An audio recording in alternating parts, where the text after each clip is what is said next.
Hi అండి.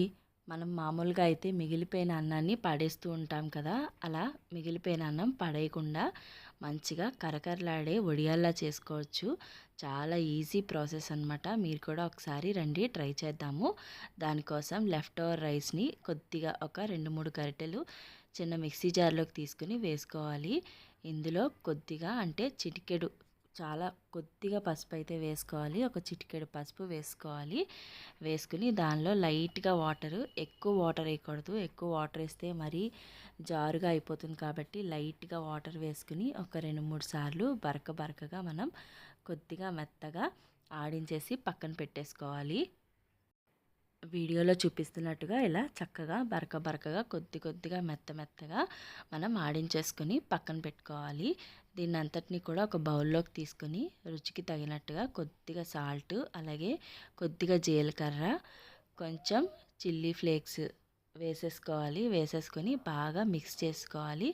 Salt అంతా కూడా మనకి దానిలో మిక్స్ అయిపోయేలాగా మంచిగా మనము కొద్దిగా వాటర్ పోసుకుంటూ కలిపేసుకోవాలి. ఎక్కువ వాటర్ అయితే వేసుకోవాల్సిన అవసరం లేదు. లైట్‌గా వాటర్ వేసుకుని అదంతా కూడా ఒక గరిటెతో బాగా కలిపేసి ఒక 10 మినిట్స్ అయితే పక్కన పెట్టేసుకోవాలి.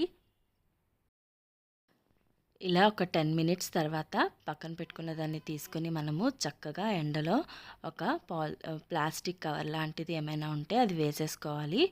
ఒకవేళ కవర్ అవైలబుల్‌గా లేకపోతే క్లాత్ కూడా వేసుకోవచ్చు. బట్ క్లాత్ మీద వేస్తే మనకి ఆరడానికి చాలా టైం పడుతుంది. సో ఇలా ఏదైనా ఒక ప్లాస్టిక్ కవర్ మీద వేసేసుకొని చక్కగా చేత్తో చిన్న వడియాల్లాగా పెట్టేసుకోవాలి. ఎండ బాగా తగిలే ప్లేస్లో పెట్టుకుంటే కొంచెం త్వరగా ఆరిపోతాయి.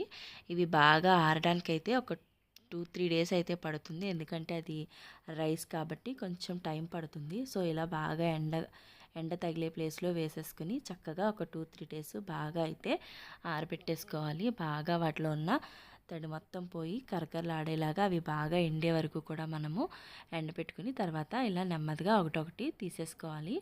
బాగా ఎండిపోతే వాటికి అవే చక్కగా వచ్చేస్తాయి అన్నమాట. ఇలా బాగా ఎండిపోయిన తర్వాత వాటిని మళ్ళీ ఒక 1, 2 డేస్ ఎండలో పెడితే ఇంకా ఏమైనా కూడా కొంచెం పల్పు ఉంటే అది కూడా బాగా ఆరిపోయి వడియాలు అనేవి చాలా కరకరలాడుతూ ఉంటాయన్నమాట.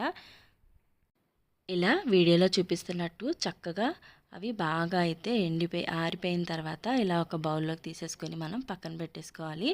ఇప్పుడు మనం వీటిని చక్కగా మనం చారులో కానీ, పప్పు చారులో కానీ, పప్పులో కానీ నంచుకొని తినడానికి చాలా టేస్టీగా ఉంటాయి. నేనైతే ట్రై చేశాను. ఇంకా మీరు కూడా ట్రై చేయండి. ఇవన్నీ బాగా ఆరిన తర్వాత మనం ఒక కడాయి పెట్టుకొని అందులో కొద్దిగా ఆయిల్ వేసుకుంటే సరిపోతుంది. ఎక్కువ అవసరం లేదు. కొద్దిగా ఆయిల్ వేసుకుని ఒకటొకటిగా వేసుకుంటే బాగా వేయించుకుని తీసుకుంటే తినడానికి చాలా టేస్టీగా క్రిస్పీగా ఉంటాయి. పెరుగన్నంలోకి కూడా ఇవి చాలా మంచిగా అనిపిస్తాయి. సో మీరు కూడా ఒకసారి ట్రై చేసి చూడండి. అలాగే నా వీడియో నచ్చితే లైక్ చేయండి, షేర్ చేయండి, కమెంట్ చేయండి. నా ఛానల్ని సబ్స్క్రైబ్ చేసుకోవడం మాత్రం మర్చిపోకండి. Thanks for watching.